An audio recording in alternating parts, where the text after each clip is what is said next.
Good morning, everybody. Today we are going to talk about roommates. Most of us have had a roommate at one time or another, and we've all had, I hope, some fabulous, wonderful experiences.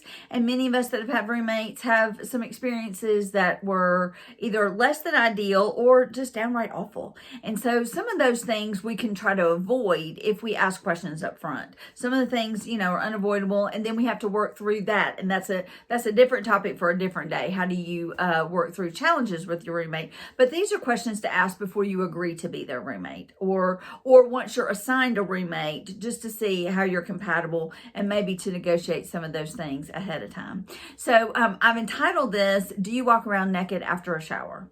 And the reason I did, you all know I've been in higher ed a really long time, and I've heard a lot of stories. So my college roommate and I are still so very close. I'm godmother to her kids. She's godmother to my son. I mean, we are really, really close, and it just was a phenomenal experience.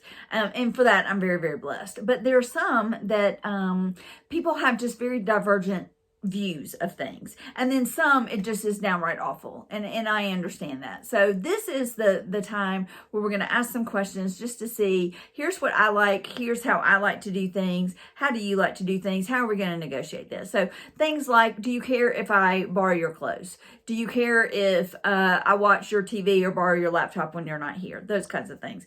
What kind of food do you like? Do you care if I borrow your food? Do you care if I borrow your food? You're probably not going to borrow your food. You might eat their food.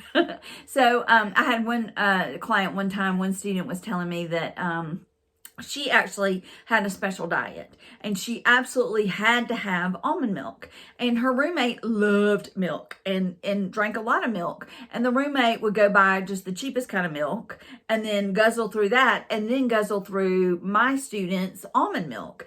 And she said that was very frustrating because the almond milk, of course, was way more expensive than the regular milk. But then, they had a dialogue about it and explained, and, she said, I can't do this other.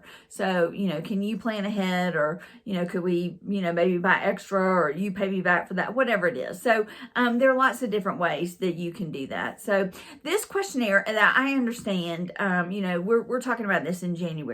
Some of you and your students, you're already in college. And so it may be kind of awkward maybe to ask these questions, but it may be questions that they could file away to ask their next roommate. Or it may be kind of a fun exercise. Like knowing us how we are now, how would you have answered this then? That could have been fine. That could be a fun exercise. The other thing, though, is that I encourage you all to do is you go through these questions, you with your student, or you for your student, what you think that they would say, and you answer them for your student. Because imagine that if you want to ask these questions, obviously a potential roommate also wants to ask these questions, perhaps of your student. So a lot of schools will allow you to go through what I call sort of round robin dating, or there are different ways that they do different ways, like they take your traits and the roommate's traits and then kind of put you all together. Some people just do matching, and so like my son, he didn't have any choice. There was no option. It was, okay, here's your housing and here's your room number and your other three suite mates. So he was in a situation where it was 4 rooms that had a door. So he had his own private room, and 2 rooms shared a bathroom, and the other 2 rooms shared a bathroom, and then a kitchen. So some of the things I put on there, might not be applicable. If you're in a traditional dorm setting, cleaning may not be that big of an issue unless it's sort of, are you neat and who's going to kind of straighten up the room. But like in my son's situation, they had to differentiate, who's going to do the dishes, who's going to clean the toilet. Have you all seen a 18-year-old freshman male dorm toilet? I don't think anybody took on that job. So those kinds of things. Can I have guests over?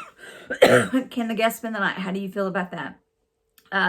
There also, just some hopefully some jumping off points too. So as you're going through those questions, what I'd really like you to do is come back to the group, tell us the questions that you liked that were intriguing, or the questions you hadn't thought of, and then the questions that I hadn't thought of that I didn't include there. As I said, I've got a much longer module on this later, but for now, we're just going to talk really briefly about roommates and just kind of getting those questions out there and things to think about both on your side and the student side. We can again talk about dorms and amenities and those kinds of things. So anyway, that's our discussion today. Day 4 of this challenge is do you walk around naked after a shower, and other questions to ask your roommate. Thanks.